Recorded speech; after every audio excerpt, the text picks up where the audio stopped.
ಆತ ದಲಿತರನ್ನ ತುಂಬಾನೇ ಶೋಷಣೆ ಮಾಡ್ತಾ ಇದ್ದಾರೆ. ಆಮೇಲೆ ಆತನ ಭಾಷಣದಲ್ಲಿ ಮೊದಲನೇ ಈಗ ಏನಾಗಿದೆ ಅಂದ್ರೆ ದಲಿತರ ಜಮೀನೆಲ್ಲ ಕಬಳಿಸಿದ್ದಾನೆ, ಅವ್ರಿಗೆ ನ್ಯಾಯ ದೊರಕಿಸ್ಕೊಡ್ಬೇಕು. ಎರಡನೇದು, ಈ ದಲಿತ ನಾಯಕ ಒಬ್ಬ ವೀರಣ್ಣ ಅಂದ್ಬಿಟ್ಟು ಅವರ ಜಮೀನನ್ನ ಈತ ಕಬಳಿಸ್ಬಿಟ್ಟಿದ್ದ.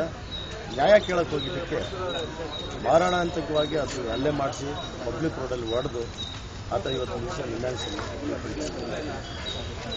ಸೊ ಅದರಿಂದ ನಾವು ಸಾಕಷ್ಟು ಪ್ರತಿಭಟನೆ ಮಾಡಿದ್ವಿ, ಹೋಮ್ ಮಿನಿಸ್ಟರ್ ಹತ್ರ ಹೋದ್ವಿ, ಕಮಿಷನರ್ ಮನವಿ ಕೊಟ್ವಿ. ಆದರೆ ಇದುವರೆಗೂ ಏನು ಆ್ಯಕ್ಷನ್ ಆಗಿಲ್ಲ. ಕಾರಣ ಏನಂದರೆ ಈಗ ತುಂಬ ಪ್ರಭಾವಿ ವ್ಯಕ್ತಿ, ಪೊಲೀಸರು ಸಾಕಷ್ಟು ಯೋಚನೆ ಮಾಡಿ ಮಾಡಬೇಕಾಗುತ್ತೆ. ಆ ಕಾರಣಕ್ಕೆ ನಾನು ಒಂದು ಕಮಿಷನರ್ ಸಾಹೇಬರನ್ನ ರಿಕ್ವೆಸ್ಟ್ ಮಾಡ್ತೀನಿ, ದಯವಿಟ್ಟು ಇದನ್ನ ಕೂಡಲೇ ಬಂಧಿಸಬೇಕು. ಆಮೇಲೆ ಬಡ ಜನರನ್ನ, ದೀನ ದಲಿತರನ್ನ ಕಾಪಾಡಬೇಕು. ಆಮೇಲೆ ಅವ್ರ ನ್ಯಾಯ ತಿಳಿಸ್ಕೊಡ್ಬೇಕು.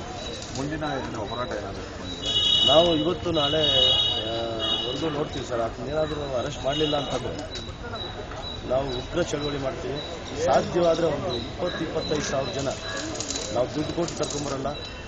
ಈತನ ಅಗೇನೆಸ್ಟ್ ಆಗಿ ಈತನಿಂದ ಮೋಸವಾದಂಥ ಜನಗಳ ರೊಚ್ಚಿಗೆದ್ದು ವಾಲಂಟ್ರಿಯಾಗಿ 25 ಸಾವಿರ ಜನ ಬರ್ತೀವಿ ಅಂತ ಒಂದು ಲೆಕ್ಕಾಚಾರ ಆಗುತ್ತದೆ. ವಿಧಾನಸೌಧದಲ್ಲಿ ಒಟ್ಟಿಗೆ ಆಗ್ತೀವಿ.